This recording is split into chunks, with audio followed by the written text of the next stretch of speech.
Hello everyone, welcome to the channel. Today's topic is electric field, and I would like to say that this is the further extension of the previously discussed chapter, which was Introduction to Electrostatics. So in this chapter, that is electric field, what we are going to study is essentially the interaction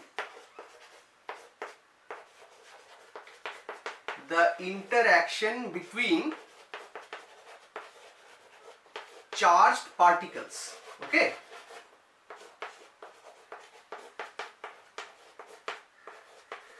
So this is the main objective of our study. When we are dealing with electric field, we are going to see what are the interactions going on between charged particles, and that interaction, reminded that this kind of interaction is essentially mechanical in origin. Okay, so we are going to explore the mechanical interaction between charged particles. So this is the objective of our study. Now, before going into the topic itself, that is the interaction between the charges, first thing I would like to describe you is what is the meaning of electric field. That is, what does an electric field mean? Okay, so this is our first criteria. So to do that, I would like to explain the word field first. Okay, so let us just not concentrate on the term electric for a time being and focus on the term field. Okay, so what is a field?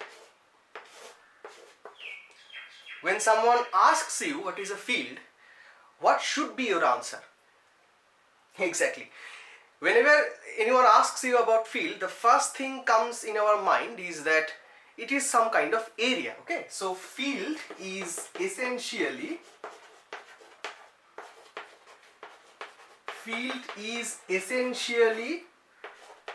some sort of area. Fine, it is undeniably the fact that field represents some kind of area. Now, this area can be of several natures, such as the area number one can be imaginary, that we think that there is an area but we cannot visualize with our eyes. Those kind of areas which are imaginary. Number two, physically existing.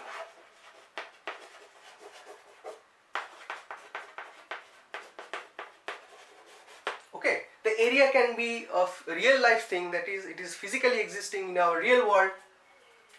Number three, it can be bounded.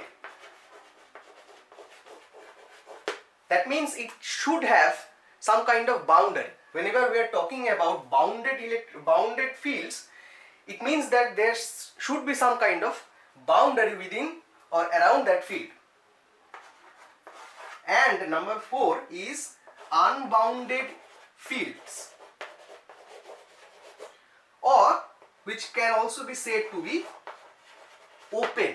Okay, so some kind of fields can be bounded or closed, and another kind of fields which are unbounded or open fields. So in general, whenever we are talking about field as an area, so these are the major parts or major features which we can imagine about an area. That is, it can be imaginary in nature, it can be physically existing, that is, we can visualize the area with our eyes, and the area can be bounded with some kind of boundary, and also it can be open or unbounded. So these are the criteria of field. Okay. Now let us just see some examples of field. Okay, some examples. What are the examples? Just general talk. Suppose number one, say a football ground. Yeah.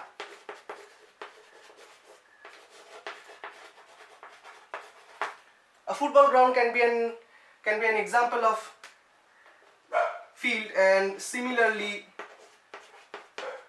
cricket ground.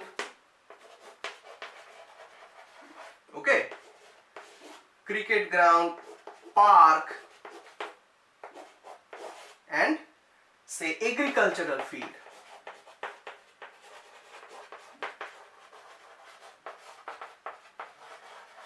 Agricultural field, okay. So these all are the examples of field. In football ground we play football, in cricket ground we play cricket, so do in a park for amusement, and agricultural field for farming. So what is the general or the common features of all these examples? That is, they obey these four features. That is, these all are the physically existing fields. Okay, so the second property here, the physical existence of field, it is obeyed by all of these examples. Also, these can be bounded, unbounded. Okay, so these are the common features which are expressed through these examples. But one thing differs, which is the crucial part of studying field as an area. The most important thing which differs between these examples is the purpose. Okay, so the main important thing is the purpose. What purpose do these examples serve?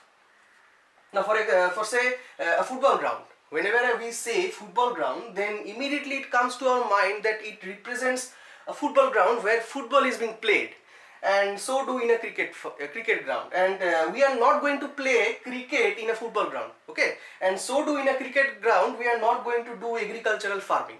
So all these, although these are examples of field, but these regions, they serve different purpose, hence they are different from each other. They might look same from outside, but as they serve different purpose, they are different from each other. And what is the purpose?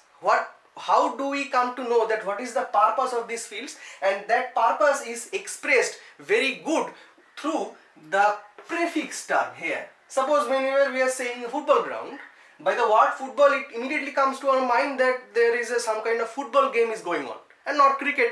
So we can classify the purpose according to the prefix. Okay, so this exact, in this manner, in this exact syntax, we can also interpret what does the term electric field means. Now we are going to the scientific analogy, that is electric field. What does it mean? So electric field, by virtue of the definition of field, it should serve some kind of purpose. Okay, so field, as we have seen that field is an area. Okay, field is an area. Now come to the term electric. What does electric mean? Electric, the word electric has come from the word electron. Okay, electron. And what is electron? In the previous video we have discussed and we have also concluded that electron is the fundamental unit. Electron is the fundamental unit of matter. Electron is a fundamental unit of matter because it is the building block of the matter, and it is the most important constituent which builds or it creates mass. Okay, so without electron, any kind of object cannot exist. No object is there which exists without electron. Okay, so, and also we have discussed another property, that by virtue electrons have another property which is called charge. And the most important thing is we cannot separate that charge from an electron. So whenever we are saying electron, immediately it implies that it is also a charge. That means the fundamental unit charge, that is 1.602 into 10 to the power minus 19 coulomb, which is the charge unit of electron, we cannot separate that charge from an electron. Therefore, electron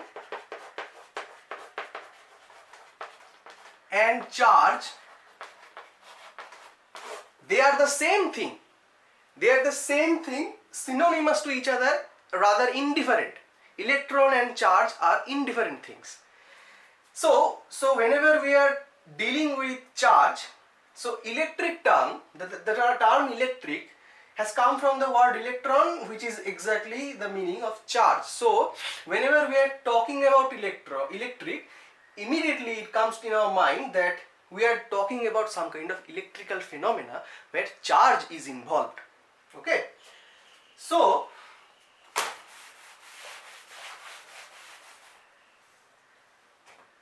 what we can conclude, that electrical phenomena between charges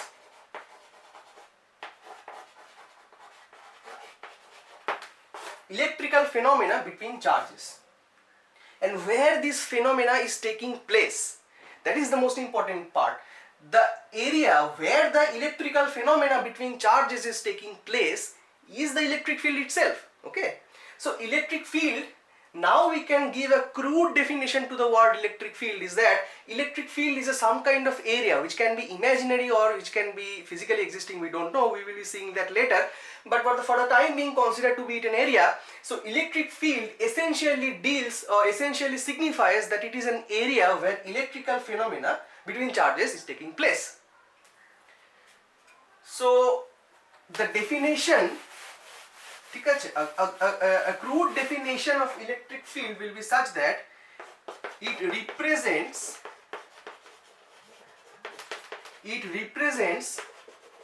some kind of area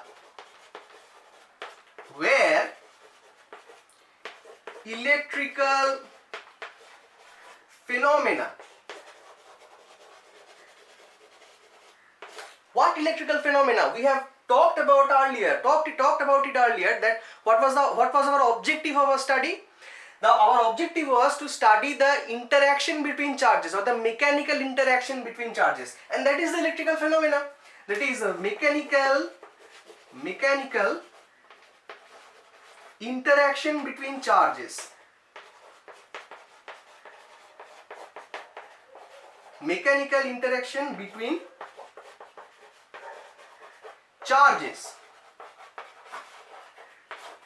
So it represents some kind of area where electrical phenomena is going on. Some kind of electrical phenomena is going on there. So it is a crude definition of electric field. And and having said that, another thing also is important, that every charge, however small that charge is, it can be a charged particle, that is a point charge, or it can also be a surface charge, that is the charge is distributed all over the surface. So both of them are different type of charges, and the interaction can go on between all these type of charges, and however large the charge is or however small the charge is, every charge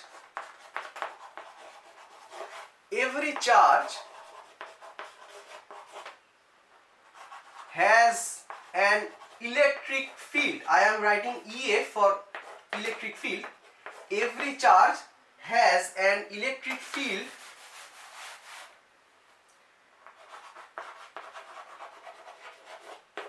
around it. Every charge should have an electric field around it, because if there isn't electric field everywhere around every charges, there will be no electromechanical interaction going on. Okay, so it is crucial to have some kind of electric field around every charge. So first of all, let us have two charges, that is, say this is a charge Q1 and this is another charge Q2. Now the second question comes, that whether the electric field is physically existing or it is imaginary. Now the thing is, we cannot visualize the electric field by our eyes. We definitely can't do that, because if there was some kind of field or area, we could have seen that, because we experience charges, that is we cannot even experience electron in our daily life, but we can visualize or experience some surface charge areas. Okay, so for those big objects, these big heavy objects having charges around that, if there exists some kind of electric field, we could have seen that, but we could not. So that signifies that electric field is an imaginary area. So let us just have a charge q1, and from that charge let us take a radius r1, and encircling that charge we can construct a circle which represents that this area represents electric field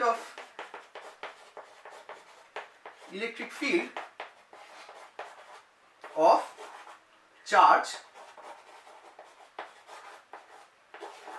q1, and for another charge q2 let us have a radius of r2, and taking that radius we can construct an area encircling that charge.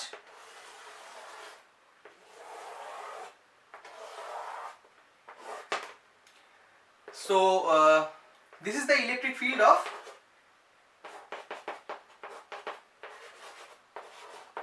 q2. So here I have written that every charge has an electric field around it, and that is represented here, that we have taken charge q1 and charge q2, and around each and every charge we have drawn two electric fields having different radius. What is that? How we can determine the value of the radius, and that means what is the extent of that electric field is going to be? How can we determine that? We can determine that from the value of the charge itself. If the value is very high, then we can assume that it will be having high influence. Okay, so electric field is nothing but an area of influence. Okay, so if the charge is very much high, that is a high value charge, then the area of influence of that charge will also be larger enough to continue electromechanical interaction between other charges. Similarly, if the value of the charge is very small, or the sigma value of the charge is very small, that is the surface charge density is very small, then we can also have smaller range of electric field, that is the area of influence will be smaller. So another way of explaining electric field is that it represents some kind of area of influence. Okay, under that area if anything comes, then it will automatically interact with each other. So q1 having an electric field of radius r1 and q2 having an electric field of radius r2 overlap with each other in this zone. Okay, overlapping zone, just like the Venn diagrams in set. You have already seen that for set we take two sets and then overlap it with each other, and that creates the zone of intersection. So like that, it is a zone of overlapping of electric fields, and in this particular zone, wherever these two electric fields overlap with each other, so this is the area of, this is the place where the interaction takes place. This is the place where the interaction takes place or interaction happens. Okay, so whenever the electric field of two charges overlap with each other, they create a zone where particular interaction takes place. Now we have already said that this interaction is mechanical in nature. So what kind of mechanical interaction can take place? We have to see that also. So mechanical interaction can be of, in terms of two things. Mechanical interaction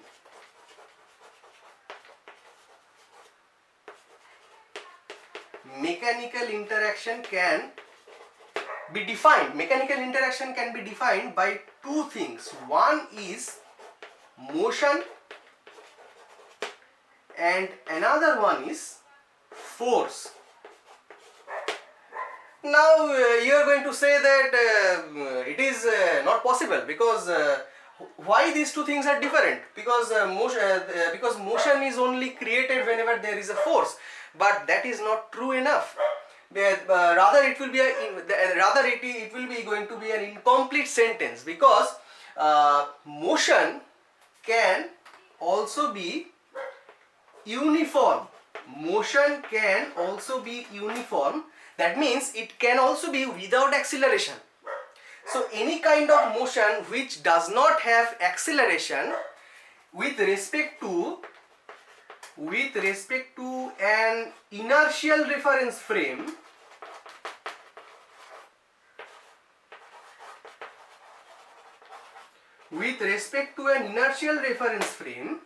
a static object and an object moving with uniform velocity will be signified as to be the same thing. Okay, it will be judged to be same thing.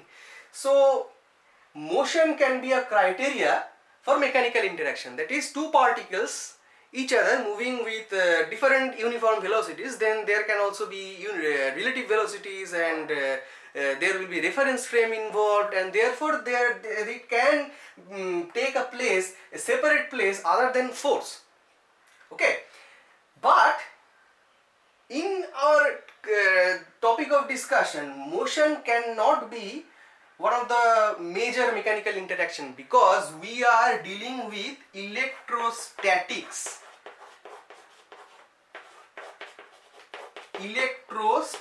Okay, we have said that any object which is in motion cannot be a part of electrostatics. That is, the charges cannot move places, they have to remain static. That is, with respect to time they have to stay stationary. So immediately saying that immediately we can cancel out this option. So what remains is force. So mechanical interaction between charges means dealing with forces. Okay, so in electric field, therefore we are going to study forces going on between charges. So in our conclusion,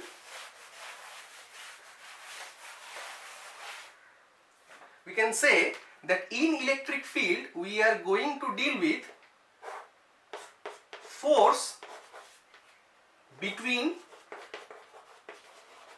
charges. Now this force can be of two types. Number one, force between point charges,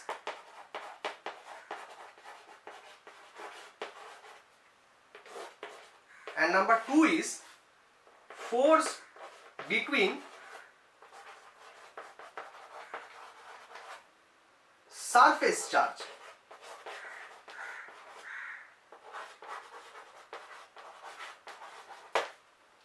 Okay.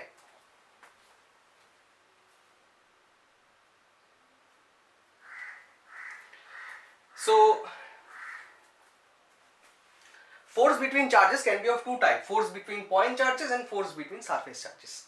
So force between surface charge is a rather very complicated thing, because it involves a surface area. So surface area can have different points. Suppose we are talking about two surface areas. Suppose this is surface area A1 and another surface area A2. So we can see that within these areas there can be infinite number of points. Okay, so suppose say this point and this point.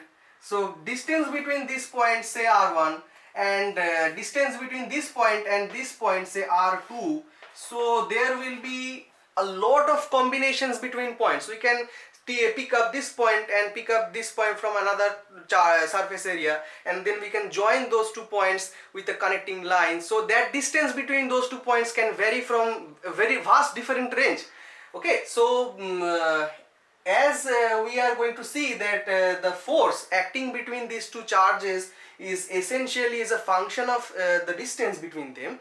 So the variation of this large amount of variation within this distance might cause a very erroneous interpretation of force. So there is a whole lot of different things going on here, and to calculate the exact force going on, we need to deal with in a different approach that we are going to deal further later. So that is why, for a simplistic way, okay, so whenever we are trying to to equate or to create an equation between the charges and the interaction between charges. So essentially we have to deal with the force going on between point charges, because it is very easy. Okay, so what is the difference here? Because what is the difference between force between point charge and force between surface charge? The very basic difference is that here it is only 2 points, but in case of force between surface charge there are multiple points, and even there are infinite points. These points and these points in three-dimensional space, they are not going to change their coordinate, because we are dealing with electrostatics. That means these 2 points are going to be fixed in their position with respect to an inertial reference frame. But as here there are several infinite points, so between the distance between any 2 points can fluctuate in a very large deviation. Okay, so that is why it is very complex to calculate, and it is very easier because there are only 2 points, and as the point has no dimension, we do not have to calculate those dimensional parameters, so we can easily omit that. And the most important thing is the distance between these 2 points are very fixed in the coordinate system. So the main focus of the electric field is going to be to explore what are the different parameters which we consider in case of studying force acting between point charges. And as we come to know the ultimate results of this force, then we are going to shift our discussion from point charge to surface charge. And essentially here at this part we are going to deal with Coulomb's law. Okay, Coulomb's law. And at this part we are going to deal with Gauss's law. So there are 2 different approaches. Okay, in case of point charges we are going to deal with Coulomb's law, and in case of surface charge we are going to deal with Gauss's law. So the two important topics are Coulomb's law, which is for this one, and Gauss's law, which is for this one.